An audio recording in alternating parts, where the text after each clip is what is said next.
Vorith had not chosen this hill to die on. It had chosen him.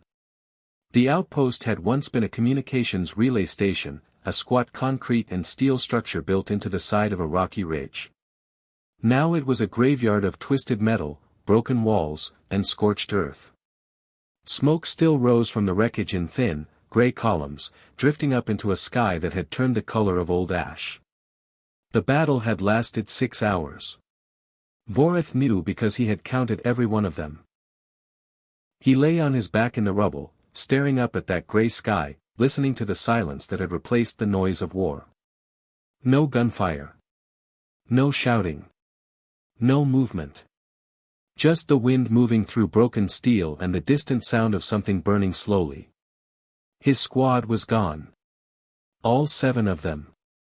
He had watched each one fall and had not been able to do anything except keep fighting, because that was all a Keth warrior knew how to do. His body was failing him now. The wound on his left side was the worst. Something had torn through his armor during the final push, something fast and hot, and he had kept moving because stopping meant dying. But now he had stopped, and the pain was arriving all at once, deep and heavy, like a stone pressing down from the inside. His right leg would not move the way he told it to. His hands, large and gray and built for war, were trembling slightly at his sides. He could feel the warmth leaving his body slowly, the way heat leaves a fire when the last log burns down. He was not afraid. That surprised him a little, even now. He had always wondered how he would feel when the moment came. The Keth people did not fear death. They were raised from childhood to understand that a warrior's life was borrowed time, and the debt always came due. But he had expected something more dramatic. A final charge. A last enemy standing across from him. Not this quiet collapse in the ruins of a broken building with no one watching and nothing left to fight. His squad mates deserved better. He thought about them one by one. Dren, who had laughed too loudly at bad jokes and shared his rations without being asked. Sola, who had been the youngest of them and had never stopped being a little nervous before every mission no matter how many he completed. Perek, steady and silent and always the first one to check on the others after a hard day. They were gone now, and Vorith had not been able to bring a single one of them home. He closed his eyes for a moment and opened them again. The sky was the same. Gray and quiet and indifferent. A small bird, something local to this planet, crossed high above him and disappeared beyond the ridge. Life going on, the way it always did, whether anyone was watching or not. He tried to move and found that he could not get far. His body had made its decision even if his mind had not quite agreed yet. He managed to shift slightly, enough to turn his head and see the full scope of what remained of the outpost. A collapsed wall to his left. The burned skeleton of a communications tower leaning at a broken angle. The remains of supply crates scattered across the ground, their contents spilled and useless. Somewhere beneath the rubble, the equipment that had once made this place important was now just scrap. No one was coming. He understood that clearly. His unit had no way of knowing where he was. The ceasefire rumors he had heard before the final push might have been true, or they might have been battlefield gossip. Either way, it did not matter to him now. The math was simple. He was alone, he was wounded beyond what his body could repair on its own, and the temperature was dropping as the day moved toward evening. He thought about his clan. His mother, who had sent him off to service with both pride and grief in her eyes and had never once asked him to be anything other than what he was. His younger brother, who had chosen a different life, a quieter one, and whom Vorith had quietly respected for it even if he had never said so out loud. He wondered if they would know quickly, or if it would take time for the news to reach them. He hoped it would not take too long. Waiting was harder than knowing. Vorith was not a warrior who prayed often. The Keth death prayer was not something spoken lightly. It was reserved for the final moments, when the decision had been made and the only thing left was to mark the passing with words. His father had taught it to him when he was very young, sitting by a fire in the dark, speaking in the low serious voice he used when something truly mattered. Vorith had never expected to use it so soon. He had thought he had more time. Most people did. He let out a long, slow breath and felt the last of his resistance go with it. The words came quietly, barely above a whisper, in the old Keth tongue that his people had carried across star systems and centuries without letting it disappear. He spoke each line carefully, the way his father had taught him, not rushing, giving every word the weight it deserved. The prayer did not ask for mercy or rescue. It did not bargain. It simply acknowledged what had been, gave thanks for the time that was given, and released the rest. It was a practical prayer, like most things in Keth culture. Clean and honest and without pretense. When the last word left his lips, he closed his eyes. The pain was still there, but it felt further away now, like noise from another room. The cold was settling in around him, not cruel, just present. He could feel his breathing slowing on its own, each breath a little shallower than the one before. His hands had stopped trembling. The tension that had lived in his body for years, the constant readiness that a soldier carries even in sleep, was finally releasing its grip. He thought, in the last clear moment before the darkness came, that it was strange how peaceful it was. He had expected the end to feel like losing. But lying there in the ruins with the gray sky above him and the silence all around, it did not feel like losing. It felt like setting something down that had been very heavy for a very long time. The darkness came gently.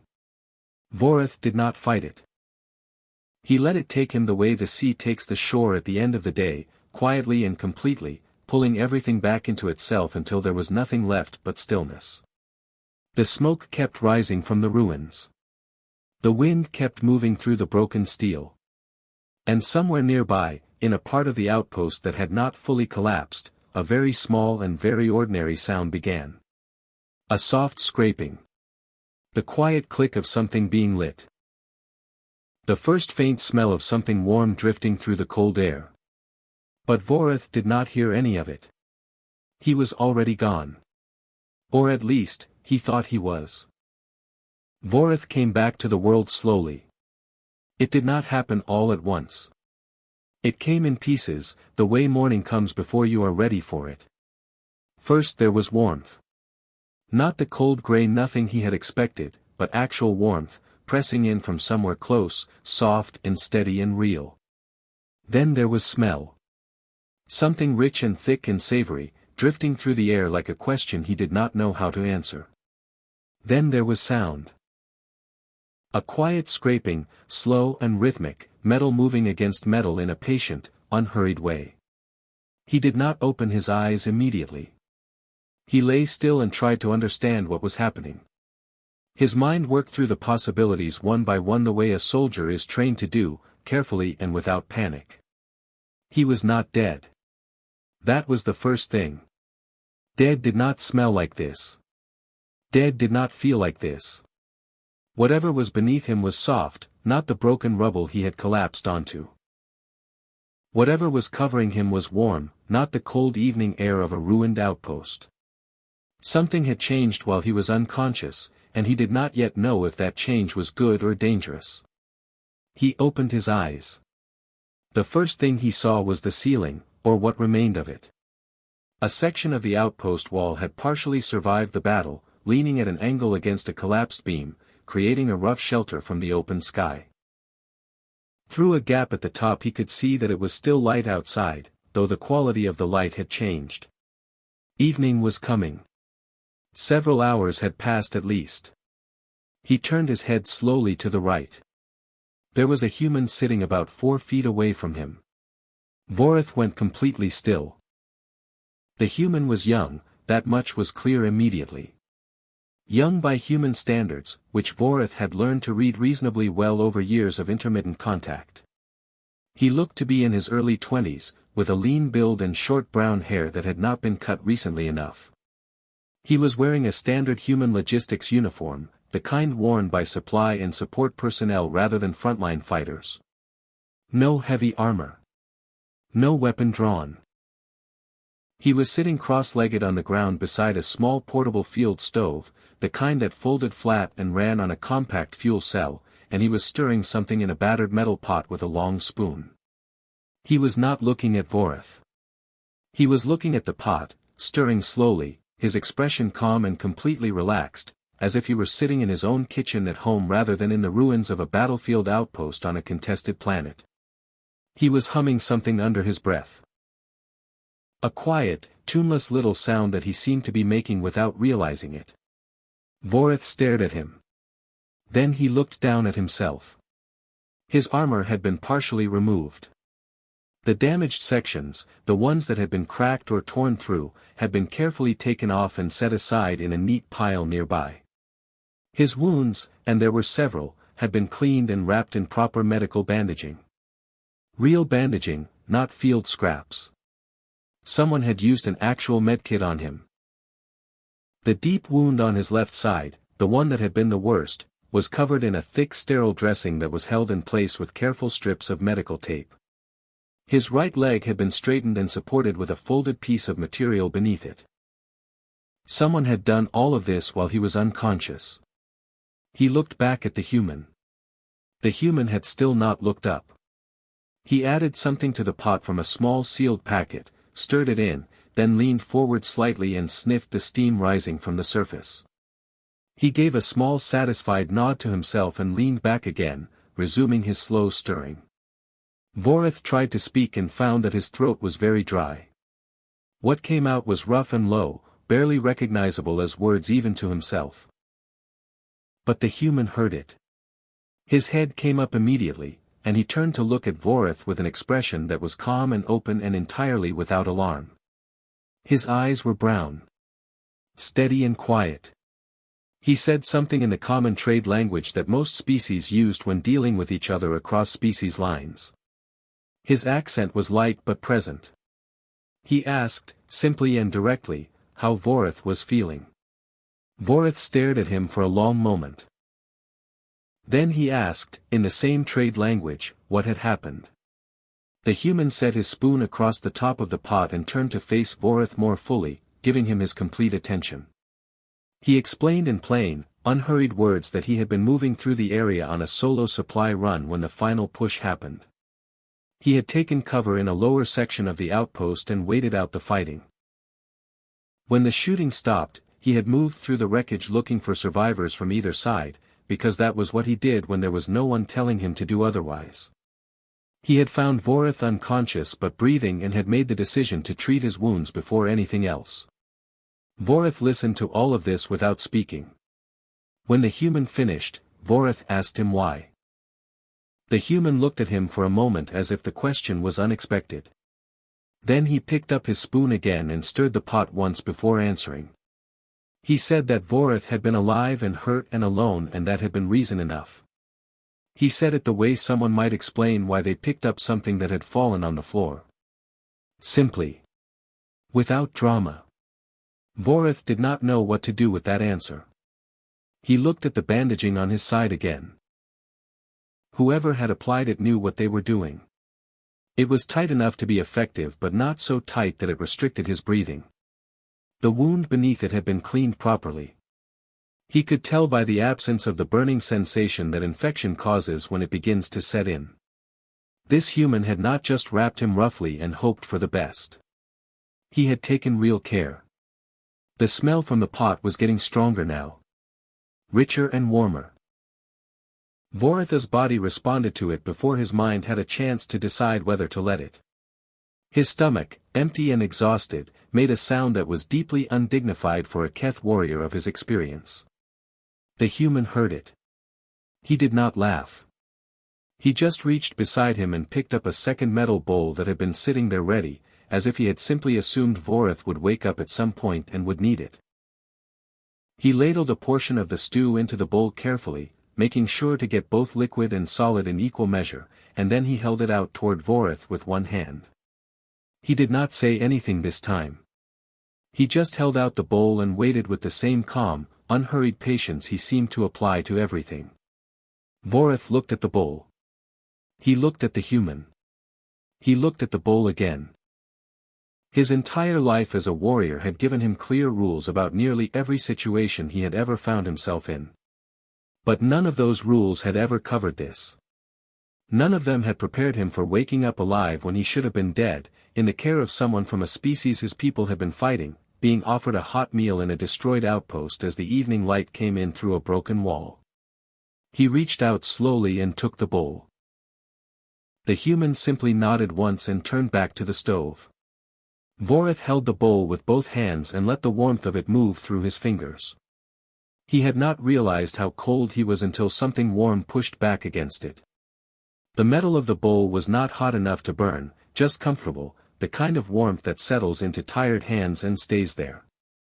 He looked down at the stew inside. It was thick and pale brown, with small chunks of something soft floating in it and thin rings of something that had cooked down almost completely into the liquid. It did not look like anything he had ever eaten before. It smelled better than anything he could remember smelling in a very long time. He did not eat immediately. Old habits from years of war did not disappear just because someone handed you a bowl. He watched the human first. Daniel had turned back to the small stove and was serving his own portion now, ladling it out with the same unhurried care he seemed to give everything.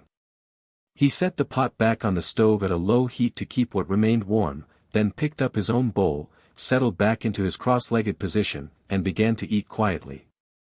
He did not watch Vorith. He did not wait to see what Vorith would do.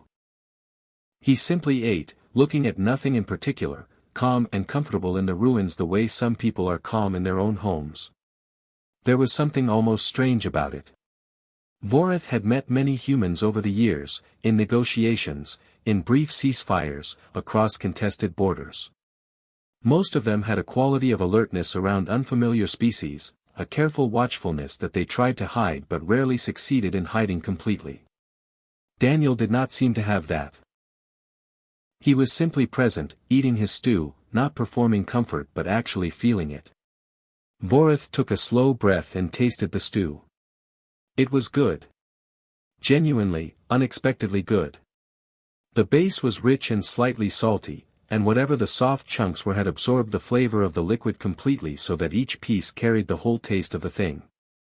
The rings he had noticed had almost dissolved into sweetness. He did not know what any of the ingredients were and found that he did not particularly care. His body recognized nourishment even when his mind could not name the source, and it responded with a gratitude that bypassed everything else entirely. He ate slowly and carefully, the way a body does when it has been empty for too long and knows better than to rush. After a while, without looking up from his bowl, Daniel spoke. He said it simply, the way he seemed to say everything. He told Vorith that the war in this sector was over. A ceasefire had been signed 2 days ago, covering all contested zones in this region including the ridge and everything around it. Both sides had pulled their main forces back to designated withdrawal points. The fighting that had destroyed this outpost had happened in the final hours before the agreement took effect, one of those terrible last battles that happen when the news of peace has not yet reached the people still shooting at each other. Vorith stopped eating. He looked at Daniel. Daniel met his eyes briefly, then looked back at his bowl. He said it quietly, without accusation in his voice. Just information. Just the truth of what had happened, offered plainly so that Vorith could hold it and understand it at whatever speed he needed to. Vorith set his bowl down on his knee and was quiet for a moment. He thought about his squad. He thought about Dren and Sola and Perik and the others. He thought about the 6 hours of fighting that had taken every one of them. He thought about the fact that somewhere, 2 days ago, people at a table had signed their names to a document and the war in this corner of space had officially ended, while he and his squad were still out here in the rubble living and dying inside a conflict that had already been declared finished by people who were nowhere near it. He picked his bowl back up and ate again because there was nothing else to do with that feeling right now and the stew was still warm. After another silence Daniel spoke again. He said that he had been passing through the area on a resupply route when the last engagement hit. He had taken cover and waited. When it was over he had moved through the wreckage slowly, checking for anyone still breathing. He said he had found 2 others before Voreth, both already gone, and had marked their positions for later recovery teams. Then he had found Voreth and found a pulse, and that had changed what happened next. Voreth asked him why he had not simply marked his position and moved on. Recovery teams would have come eventually. It would have been the simpler choice. Daniel thought about this for a moment, as if genuinely considering the question rather than brushing it aside. Then he said that eventually was not a guaranteed thing, and that the temperature that night had dropped significantly, and that Voreth's wound on his left side had been bleeding in a way that eventually would not have survived. He said it without making himself sound heroic. He said it the way someone explains a decision that made simple logical sense to them at the time. He said he could not leave someone there to die when he had the means to help. That was all. Voreth looked at him for a long moment. Among the Keth, saving an enemy's life was not unheard of. It happened. But it was always complicated by politics and strategy and what it meant for one side or the other. There was always a calculation behind it, always a reason that went beyond the simple fact of one living being choosing not to let another one die. Voreth had never encountered someone who made that choice and then sat down and cooked a meal about it as if the two things were equally ordinary. He asked Daniel what he had used to treat the wounds. Daniel reached beside him and held up a standard human field medkit, the kind issued to all personnel regardless of role. He said he had taken a basic medical training course 2 years ago because his supply route sometimes took him into areas where waiting for proper medics was not an option. He said the Keth physiology guide in the kit's reference section had been helpful, though some of the anatomy diagrams were confusing. Despite everything, despite the grief sitting heavy in his chest and the strangeness of the entire situation, Voreth felt something shift very slightly in his expression. Daniel noticed. He did not make a large thing of it. He just nodded at Voreth's bowl and asked if he wanted more. Voreth looked down. His bowl was empty. He had not noticed finishing it. He held it out without speaking. Daniel took it, ladled more stew into it from the pot, and handed it back with the same quiet ease as before. No ceremony. No expectation of gratitude. Just a refilled bowl passed from one hand to another in the ruins of a war that was apparently already over. Voreth accepted it. He did not say thank you yet. But he wrapped both hands around the bowl again and let the warmth stay. The stove made a small, steady sound as it kept the remaining stew warm. It was a soft, low hiss, barely audible, but in the quiet of the ruined outpost it was enough to fill the silence with something that felt almost like a heartbeat. The evening light coming through the broken wall had turned golden and thin, the kind of light that does not last long but makes everything it touches look briefly important. Dust moved slowly in it. A piece of loose metal somewhere outside shifted in the wind and went still again. Voreth sat with his second bowl and ate slowly. Daniel had finished his portion and set his empty bowl beside him on the ground. He was not in a hurry to do anything. He did not check a communicator or pace or look toward the exit the way people do when they are somewhere they do not want to be. He simply sat, and after a while he began to talk, quietly and without any particular destination, the way people talk when they are comfortable and the silence has gone on long enough to feel ready for something gentle. He talked about home. Not about the war or the ceasefire or what happened next. Just home. He said he was from a small town in the northern part of his country, the kind of place where everyone knew which family lived in which house, and the winters were long and very cold and people dealt with that by spending a lot of time indoors cooking things that took hours on the stove. He said the town was not interesting by most measures. There was not much to do there.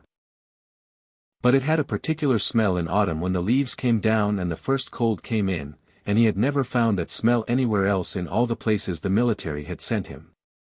Voreth listened without speaking. Daniel talked about his mother. He said she was a small woman who had very strong opinions about food and was not shy about sharing them. She believed that a meal made quickly was a meal made without respect, for the ingredients or the people eating it. She cooked everything slowly, with attention, adjusting and tasting as she went, never following a recipe exactly because she said recipes were just suggestions made by people who had not yet figured out what the dish actually wanted to be. He smiled when he said that. A small, private smile, directed at the memory rather than at Voreth. He said she had taught him to cook when he was very young, not because she needed help but because she believed it was something every person should know how to do regardless of who they were or what they planned to do with their life. She said a person who could feed themselves and others would never be completely without something to offer the world. Voreth looked at the bowl in his hands. He thought about that without saying anything. Daniel continued. He said the stew he had made today was a simplified version of something his mother made in winter, a thick vegetable and grain dish that she would start in the morning and let cook all day so that by evening the whole house smelled of it. His version was made from compressed field rations and dried stock and took about 20 minutes rather than all day, and his mother would probably have several things to say about that, none of them entirely complimentary. But the idea was the same. Something warm. Something that took a little time and attention. Something that said, without using words, that the person eating it was worth the effort. Voreth set his empty bowl down carefully. He was quiet for a moment. Then, slowly, he began to talk. He did not plan to. It simply happened the way things sometimes happen when the body is warm and the pain is manageable and someone nearby is not asking anything of you. He talked about his squad. Not about how they died but about how they had lived, which felt more important and more true. He talked about Dren, who had an extremely loud laugh that was completely wrong for covert operations and had gotten them into trouble more than once and whom everyone had loved unreasonably because of it. He talked about Sola, the youngest, who had been afraid before every mission without exception but had never once let that fear make him hesitate when the moment came, which Voreth had always thought was the truest kind of courage. He talked about Perek, who had been his closest companion for 6 years of service, who never said much but whose presence beside you in difficult moments felt like a wall at your back, solid and reliable and completely without conditions. Daniel listened the way he did everything else. Quietly and with complete attention, not filling the spaces with unnecessary words, just receiving what was being offered and letting it be what it was. Voreth said that he had been a soldier for most of his adult life and that he had lost people before. It was not new. Loss was built into the life he had chosen and he had understood that from the beginning. But there was something different about being the one who remained. There was a weight to it that did not have a clean name in any language he knew. It was not exactly guilt. It was not exactly grief. It was something that sat between the two and pressed down constantly, heaviest in the quiet moments when there was nothing left to do but feel it. Daniel nodded slowly. He said he understood that weight. He said he had not lost squad mates the way Voreth had, but he had driven supply routes through areas after battles and seen what was left behind, and he had carried some of that with him in a way that did not go away just because he kept moving forward. He said that was the thing about loss. It did not ask permission and it did not follow any reasonable schedule. It just arrived and stayed and you learned, slowly and imperfectly, to carry it alongside everything else without letting it become the only thing you were carrying. Voreth considered this for a long time. Outside, the wind moved through the broken steel again. The light through the wall had shifted from gold to something softer and cooler.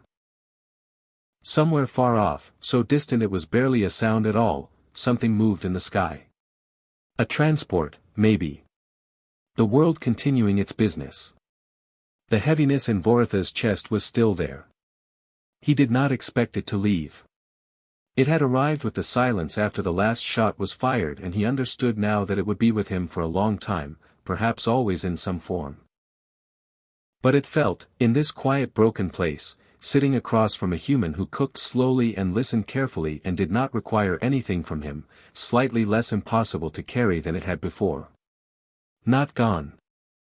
Not fixed. Just lighter by some small but real amount.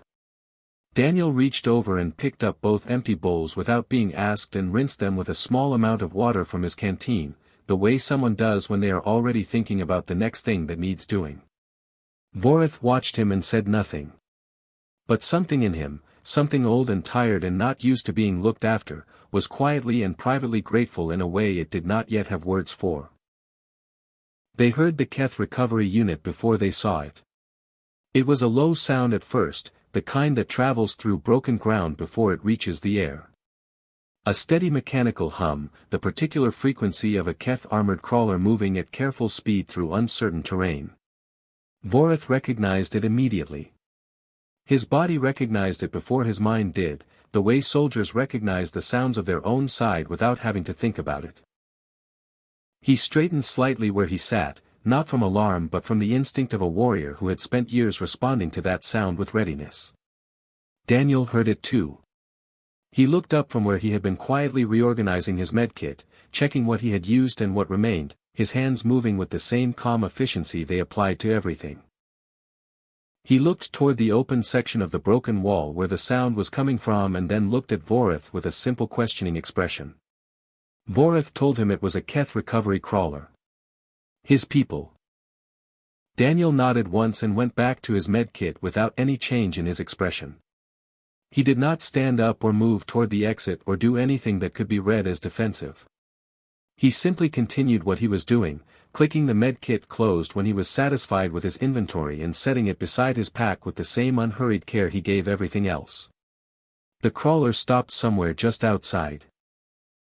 Then came the sound of boots on broken ground, several sets moving in careful formation, and then 3 Keth warriors appeared in the gap in the wall where the entrance to the outpost had once been. They were in full combat armor, weapons at the ready position, moving with the tight controlled caution of soldiers entering an unsecured location.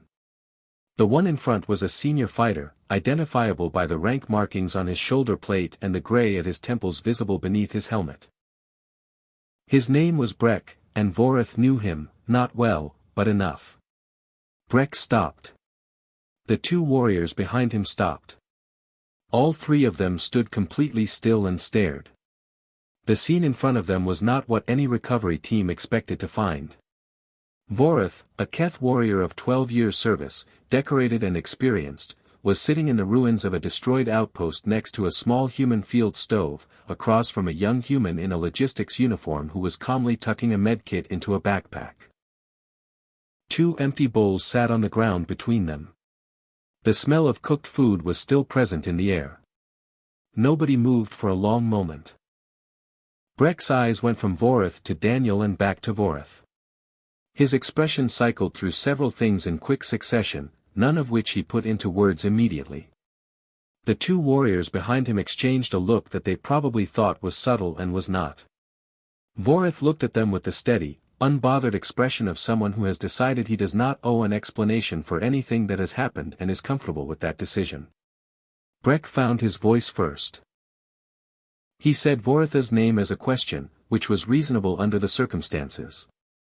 Vorith answered by telling him to lower his weapon and the weapons of the others. He said it in the calm, flat tone of someone whose authority in this particular moment was not open to debate regardless of rank or situation.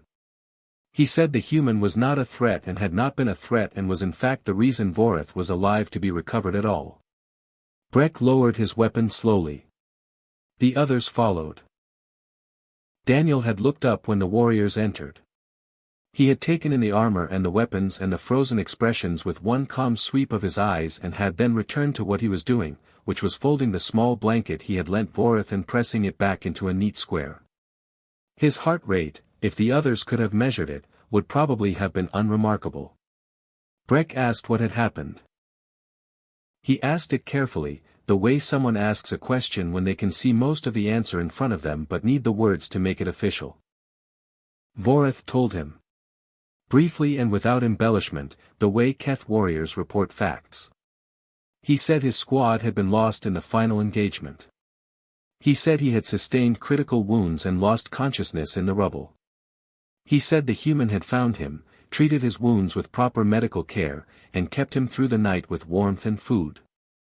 He said the ceasefire had already been in effect when all of this happened, which Breck confirmed with a short nod.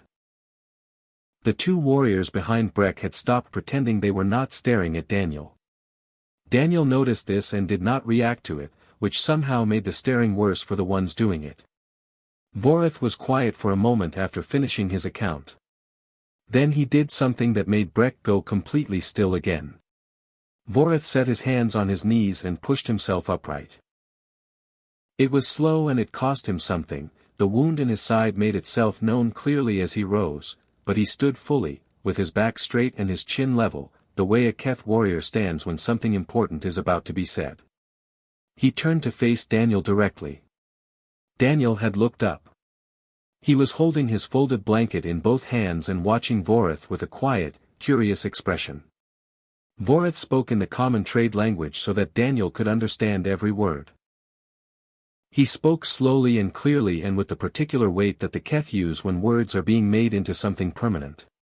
He said that among his people there was a title given in very rare circumstances. Not a military rank. Not a political designation. Something older than either of those things, carried forward from a time before his people had ever left their home world. He said the title was Velkara. He said it meant life-debt brother. He said it meant that the one who bore it had reached into the space between living and dying and pulled someone back, and that this act created a bond that the Keth recognized as sacred and permanent and without condition. He said Daniel was Velkara. He said it the way his people said things that were final and true. Breck behind him had straightened without realizing it. The two warriors had done the same. The word carried weight even for those who were only hearing it spoken to someone else. It was not a word used lightly or often. Most Keth warriors went their entire lives without ever speaking it. Daniel looked at Voreth for a moment. His expression was gentle and open and honest. He did not know exactly what the word meant in its full depth. He could tell from the way it had been delivered and from the reaction of the other Keth warriors that it was significant. He could tell it was not a small thing. He smiled. It was the same quiet smile he had worn when he talked about his mother and her opinions on recipes. Simple and real and without performance. Then he tucked his folded blanket into his pack, picked up his small stove, and folded its legs down with 2 practiced clicks. He slung his pack over one shoulder and picked up his med kit with the other hand. He looked at Voreth one last time with that same calm, warm expression. He said nothing. He turned and walked out through the broken wall into the evening light and was gone. Voreth watched the empty space where he had been. Behind him, Breck spoke quietly. He asked who the human was. Voreth was silent for a moment. Then he said that his name was Daniel. That he was a logistics soldier who cooked slowly and listened well and did not stay to be thanked. He said nothing else. He reached down and picked up the 2 empty bowls from the ground and set them carefully together, one nested inside the other, and placed them where Daniel had been sitting, as if marking the spot where something worth remembering had happened. Then he turned to face the recovery unit and told them he was ready to go home.